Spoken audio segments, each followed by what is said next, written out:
What's up, YouTube? Today we have the venerable K55K Black Cat Mercator, made in Solingen, Germany by these otters. This is one I've had for many moons now. I put a stud on it to make it one hand open. This tape glows in the dark. This has saved me from getting beat up on one occasion, maybe more, but I think just one. If I'm going out and things might get frisky, this is the knife I bring with me like 9 out of 10 times, because I know it's gonna work, and it's only like, from there with shipping, like $40 off of Amazon. Over there, I think they sell for like around 30, oftentimes less than that. But, it is what it is. We're in America. The reason I bought this is because Nick Shabazz gave it a bad review, and I think I'm going to tag him in the title. He's like if Gilbert Gottfried wasn't funny, and also didn't like traditional knives.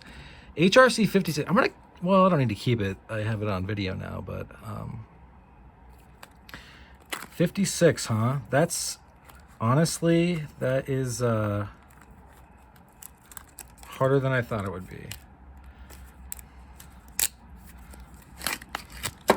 I'm just gonna peel it all the way open. I don't keep knives in plastic because that's gross. Only GEC can get away with that. All right, throw that away. So all this says is that this is the knife. Flat, light, and there should be another comma, and stable finishing. Maybe they mean light and stable. Man, that does not sound right. These people need me to write for them. Backlog, true. Carbon or stainless steel. This is going to be carbon. All right, so this is the same. Oof. Oh man, that was well, probably wasn't the first time. The first time I've opened it.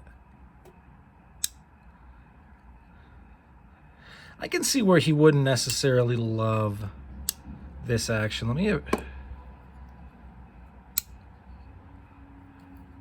Yeah, mine's just broken in, basically. I blued mine. This is carbon steel. They don't say what kind. And if they do, I don't know, and I don't really know if it matters that much. It's probably X75, which is their version of 1075. That's what I would guess. Sometimes I read stuff on the internet where people are like, the gold was already flaking out. Watch this. It's like a magic trick. So do you see it getting lesser and lesser? Oh, you know what would actually work?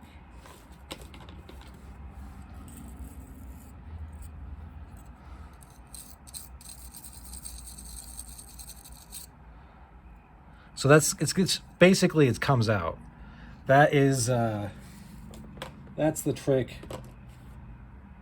Oh, the one thing I didn't prepare was how to do this quickly.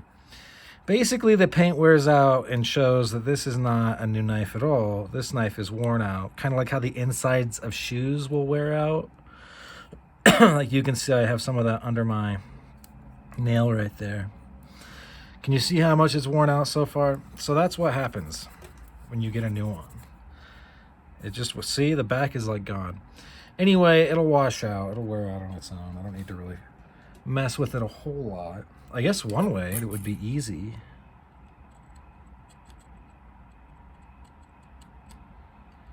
No, it's too pointy.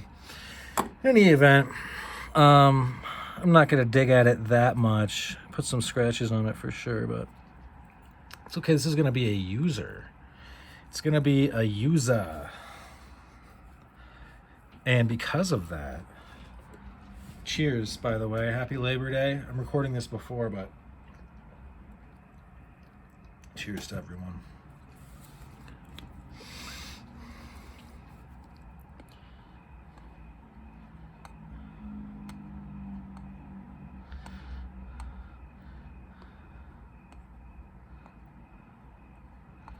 So this is Perma Blue. I know that the thing says all this stuff like it's gonna kill you like right away. Maybe it will. I'm not necessarily saying that it won't.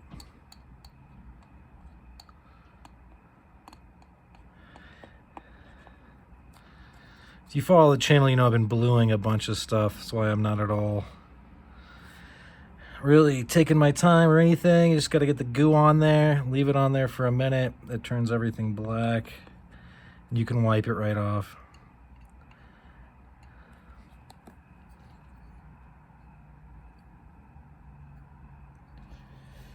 Huh. I guess there should be elevator music, right? Anyway, Nick, I get where you're coming from, but I also think that there are many things that it's like the law of diminishing returns type of deal. Like a printer right now versus a printer I bought 4 years ago, my printer works just fine. The storied history of this knife speaks to what it's capable of. It's a proven, known commodity, right? We have a really good idea of how these function, how they, in their environments, how people react to them. If you use them to cut a sandwich, everything's chill. If you, I don't know, say, things are going south, you can use it in a pinch. There is a lot of history. I'll let people read it. But basically, back in World War I, our boys were just killing the shit out of people. And they were, vice versa as well. And then we would take these out of their pockets and put them in our pockets. And when we took them home, basically the reason that I don't really think it's that story that made it spread. I think it's that this knife earned a place. And I don't really feel like it's cool to diminish that. But, I'm not the Gilbert Gottfried of the knife world. Gilbert Gottfried was one of my favorite comedians. I was legitimately sad when he died. I don't know if people here are really familiar with the aristocrats joke, but it's a very vulgar joke, and his was the best. Let's see what we got so far. So that's pretty dark. It smells like very acidic. It smells like acid. I use the liquid stuff on a 14-inch chef's knife, and I wasn't wearing gloves, and my fingers hurt. Like, in this area. All I'm saying is you could definitely tell that stuff... I mean, I do believe if you were to eat this stuff, you would die. But I mean, like me touching it, I don't think that's enough to hurt me. I'm not going to worry so much about, the evenness of it or whatever.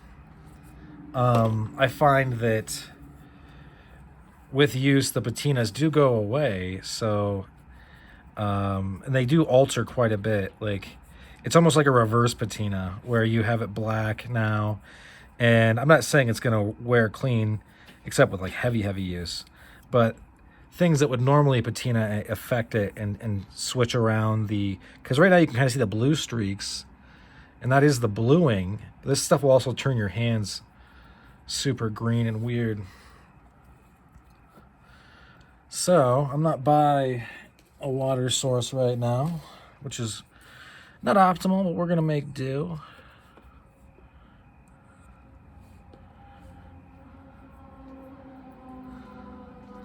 Get some of that on there. Wipe it off.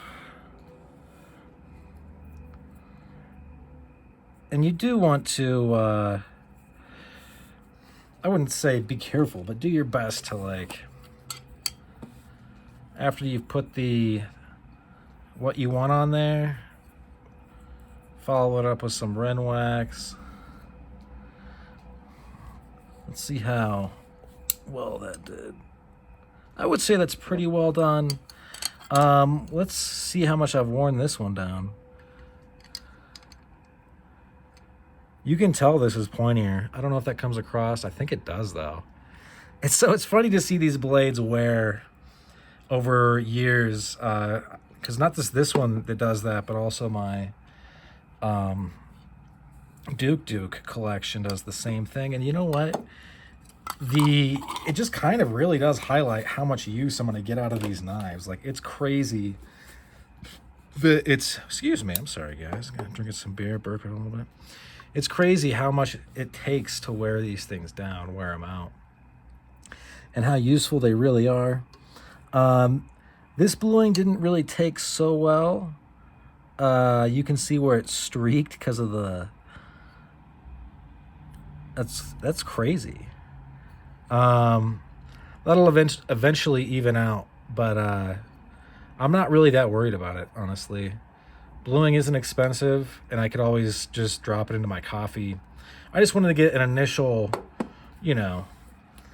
thing down on there and get some wax on there, and get it into the rotation. One thing I'm going to do differently with this than I did with this is I'm not going to put a thumb stud on it, and I may put a little lanyard on it. We'll see. This is, it's so perfect. The way that this is shaped. I wear boots and they're not cowboy boots. This fits really well into my boot. It also just slips really easily into your pocket, to be really honest. But hey guys, that's about all she wrote for this one. Thanks for sticking with me. Hope you guys have a great rest of your Labor Day. Bye now.